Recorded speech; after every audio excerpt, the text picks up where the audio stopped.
Hello viewers, Super GT here. Welcome back to another episode of Gran Turismo Sport. This is coverage of my recent FIA races, and we come here to the famous Bathurst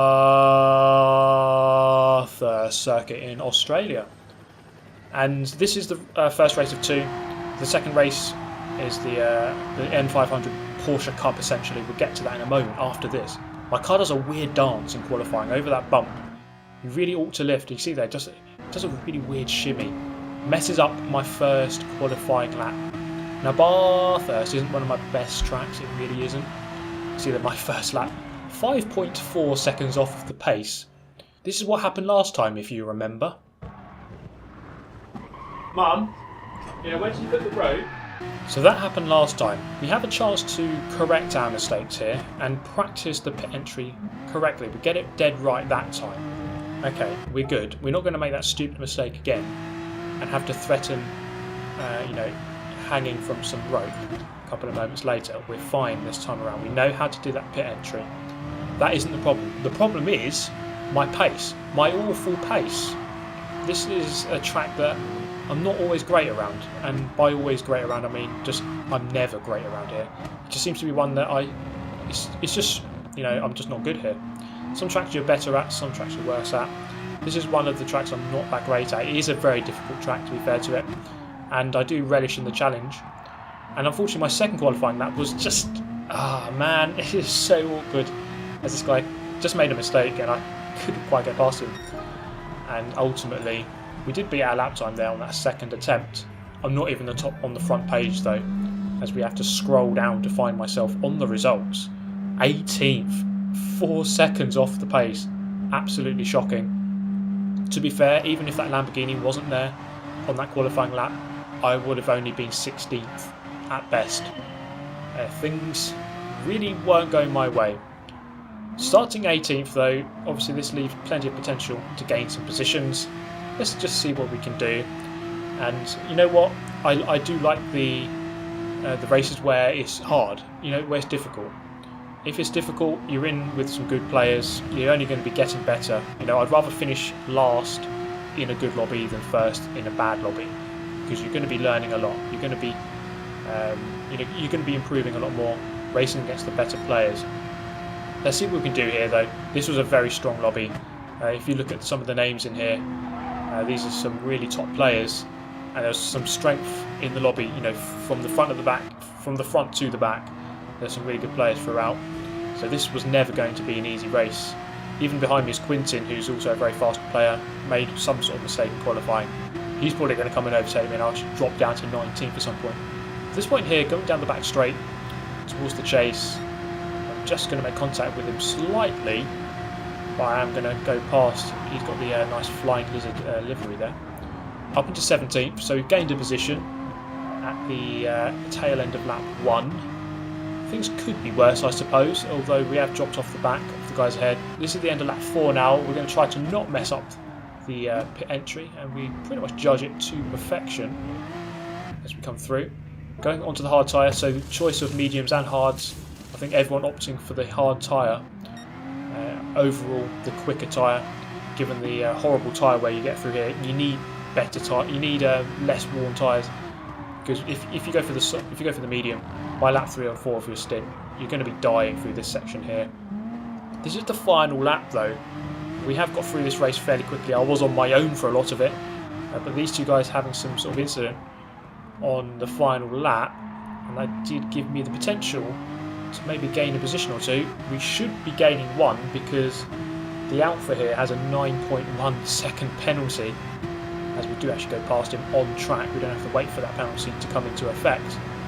And then looking up the inside of the other Porsche into the chase chicane, on the brakes, has gone a little bit too deep. We're going to be able to cut him back here. Yes, we can get that switchback done, and we've got the momentum. We actually get a big slide on, lucky to not make contact, down towards the final corner. I'm going to go defensive. It's the last turn of the race, and there's contact between the two guys behind.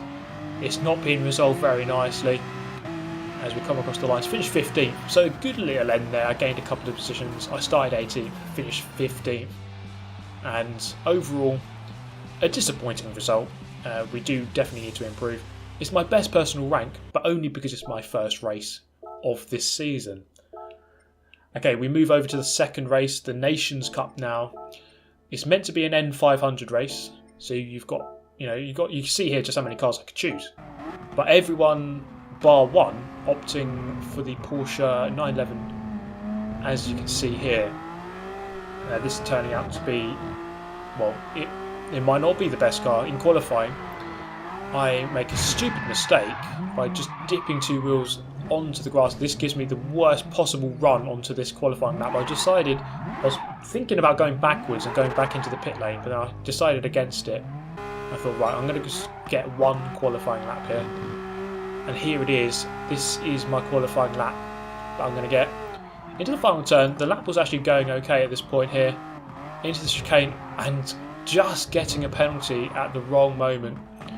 And just getting caught out by the limit. Tiny amount, because these cars are a little bit harder to drive, than a Group 3, Group 4 car. The Group 3 and 4 cars have loads of handling ability with all the downforce they have.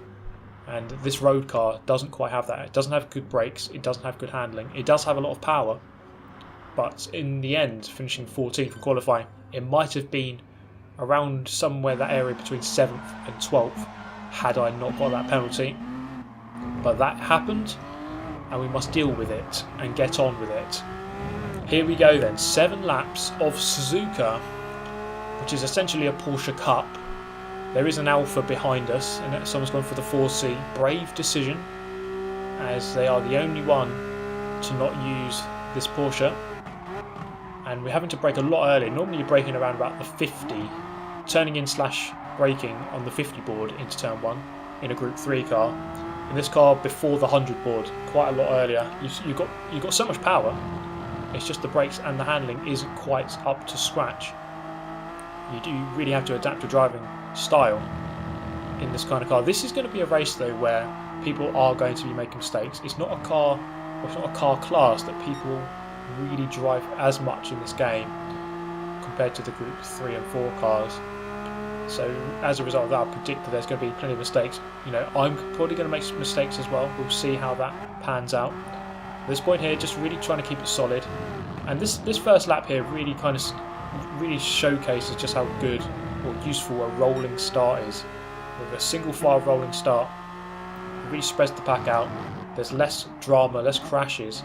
Sometimes I think the gaps are a little bit too big, as actually the guys ahead having a little bit of a argy-bargy through the hairpin.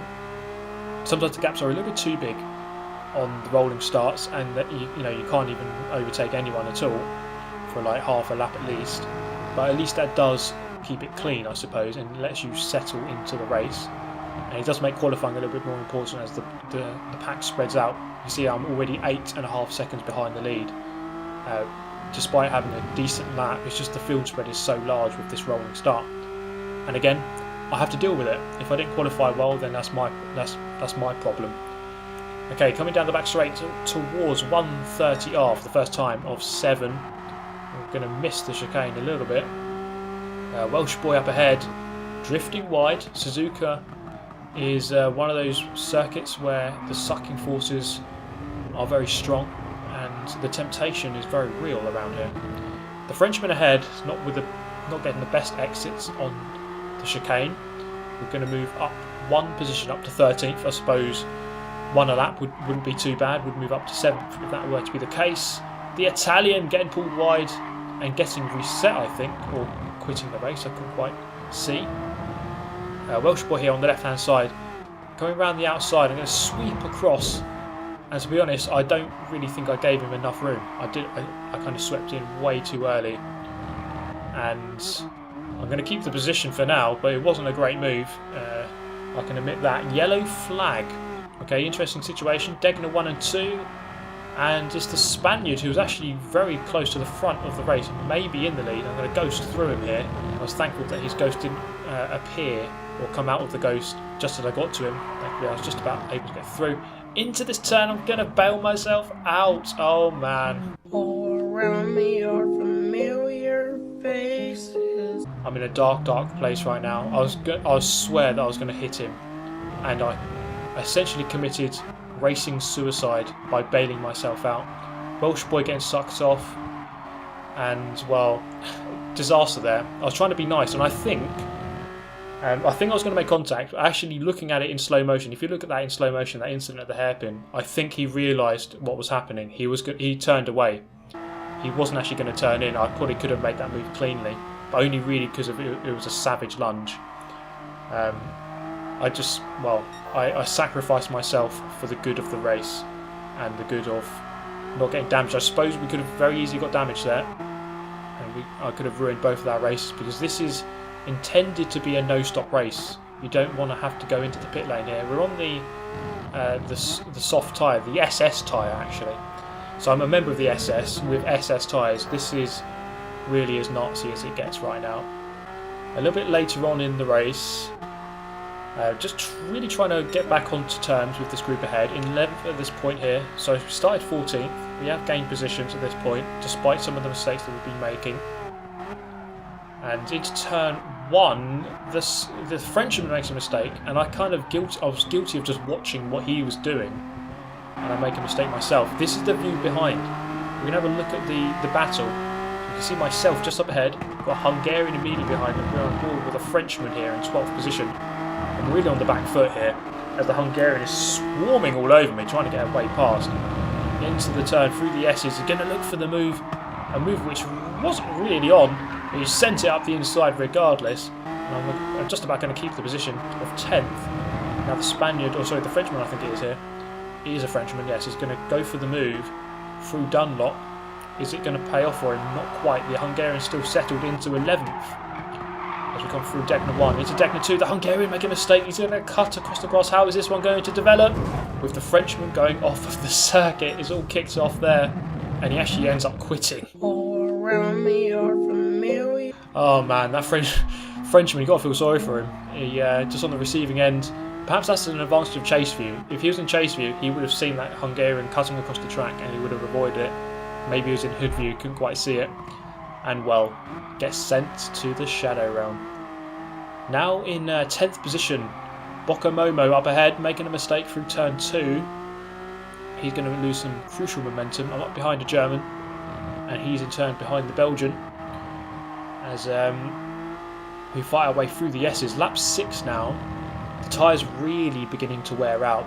So these aren't like the racing tyres that you'd use on a Group 3 car or Group 4 car. These are sort of the road tyres. They're a lot more durable. So we've been racing for 12 minutes, and they're still only, let's say, 25% worn at worst.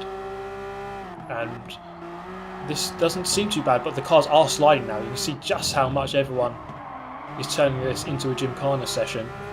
As we're really onto the tail of the German. Can we potentially get a move? No, I'm going to really bail out that one. Not the best place to go for a move, as he looks up the inside of the Belgian. Not quite going to go for it there. I'm going to look for the cutback, get some nice traction on the way out of the hairpin on the run towards Spoon Curve. So lap 6 now. Tyres really beginning to wear out. The SS are wearing down as we have 1.5 laps left to go. Can we get maybe 1 or 2 more positions? It's definitely possible. 7th isn't too far ahead as the German goes really wide through Spoon. Gets a little bit pulled wide by the Astros, slides back across the track. I was really worried that I was going to get a penalty there, but I think he just about kept it on the track, which meant that the game didn't think I pushed him off. As we go up into 9th, potential for 1 more position, I think. Can we get past Bokomomo with 1 lap left to go and secure an 8th position, which wouldn't be too bad. It wouldn't be a 6th, but I would have gained 6 positions from 14th. Tucked into that slipstream over the line. There it is, 7th lap of 7 is now underway. Really firmly into that slipstream, dangerous move into turn 1. On the brakes where I need to be, just kind of trying to goad him into a mistake. Make him think that I'm going for a savage lunge when I'm not. Try and make some sort of mistake. Quite often you're trying to tempt people into making errors that they shouldn't be making. Not really by forcing them, well, not really by pushing them or anything, just by putting your car in kind of scary positions on the inside, making them think you're going to go for it when you're not, and trying to goad them into that crucial error, which can give you the position At this point here, he's driving a fairly safe line. He's had a good first sector, so I'm not able to really go for that move at this point. Through Dunlop, you see just how sketchy things are getting here, as we are running on the limits of grip. Through Degner 1, he hasn't taken the best of lines. It would have been a very brave lunge into Degner 2, as it really is a pinch point on this circuit. If you go for moves there, you're asking for trouble. We decide not to risk it. Looking up the inside, there is contact. I pushed him wide. I'm not going to be able to overtake him there. I'm going to back off, and we're going to go for another move. 2 more potential places, I think, maybe 3. Into Spoon, into 130R if we can get a good launch onto that straight, and then of course into the final chicane, or potentially on the way out of the chicane if he makes a mistake on the way out. So 4 potential moves. That's down to 3 now that Spoon has come and gone. He's drifted very wide. Can we get the momentum on the way out? He said, just have to correct my car. And I was going to go into his rear quarter panel there, having to just back off the throttle. We're going to live to fight another day here on the back straight. Barely 3 corners left on the race. Looking up the inside again, trying to make a mistake that he doesn't need to. And we just overcorrect the car. We're going to slide wide onto the Astro and come back across. Oh man, onto the grass on the other side.